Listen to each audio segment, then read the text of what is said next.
Alright guys, so here we are, October 21st. It's 2 days after I saw Nemo a couple nights ago. That cold front that I talked about on the last video is rolled in today. Temps right now are in the low 50s. They're going to get pretty cool tonight. I'm pretty sure temps are going to be down in the 30s tonight, but in here tonight I've shifted stands a little bit. We had south winds 2 days ago. Tonight we got north-northwest, so what that does is that gives me the ability to get a little closer to this cattail patch.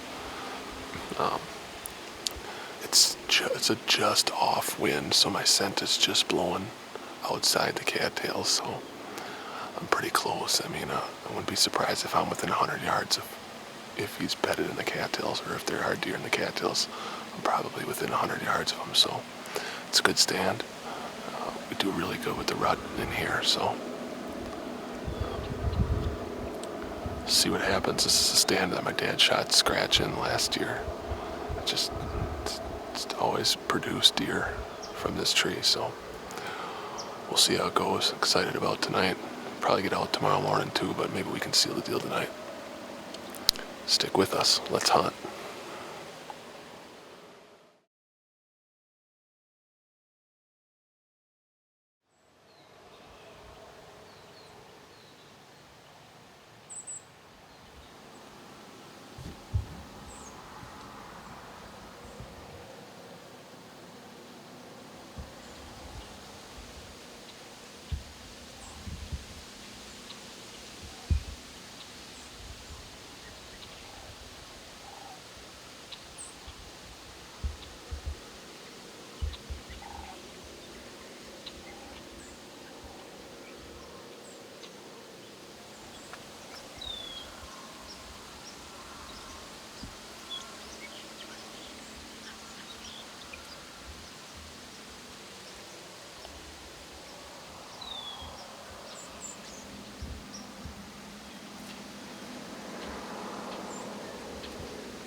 Hey guys, so I ended up getting out of the tree early, as you just saw.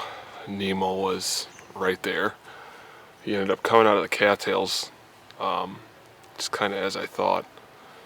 So I had a north wind tonight, so my wind was cutting right down the edge.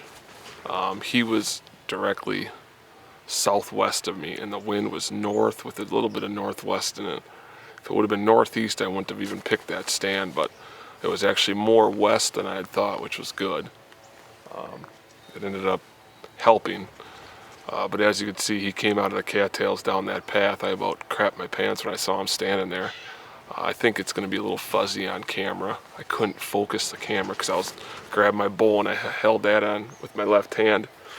But he came around that corner in the cattails and he came right out. You can see he was standing by that tree tube. That tree tube is right on 35 yards. And that little buck at first, he was, right at the 35, 36 mark. My intentions were to let Nemo come either right in front of me at that yard or that trail that's about 20, or if he cut across and headed into those willows that were out in front of me, my shot there is about 35. But he ended up turning almost directly west, and at that angle that he was going, he went from that 36, 37 mark to within a few steps he was at 40, 45, 50 as he walked along those cattails. That's just what those big mature bucks do. He came out on the downwind side of them cattails. He stood there. You could see him scenting the whole time as he was working his way into the wind, and that's exactly what he did. He cut across that canary grass and got on the downwind side of those willows, and he worked his way right up, heading off to the north. Cat and mouse continues. He's a nice buck. Gonna be out tomorrow morning again. I got the day off. Gonna be doing some work around the farm, but I think I'm gonna get out for a couple hours in the morning. My plan now is it's gonna be virtually no wind tomorrow morning. It's like 1 mile per hour north wind. So I'm gonna actually slip into that kill plot. Kind of where he was headed, there's a kill plot and there's a ditch, and then there's that dike on the other side of the ditch, and that's where he had walked out, and that's where he had walked 2 nights ago when I had saw him. But tonight, I guess just to elaborate on why I got out early, is he made that loop 2 nights ago. He had come out and he kind of headed off to the north, but then on my cutting lengths, within 20 minutes he circled back and he was heading back to the south. So I wanted to get out of there a little bit early. I didn't want to bump him. Just the way the wind was, you can see that little fork horn or that spike too. He just seemed a little bit nervous when he was actually to the northeast of me. So I don't know if my wind was swirling a little bit in there or what, but give it another go tomorrow. It's a nice buck. I'd like to get an arrow in him, but like I said, cat and mouse continues, and I guess that's why we do it as hunters. It's a lot of fun. You're not going to get him every time, but tell you what, that buck, he keeps getting up half hour, 45 minutes before close. He might get himself into trouble. So excited about in the morning. We'll see you guys in the next one.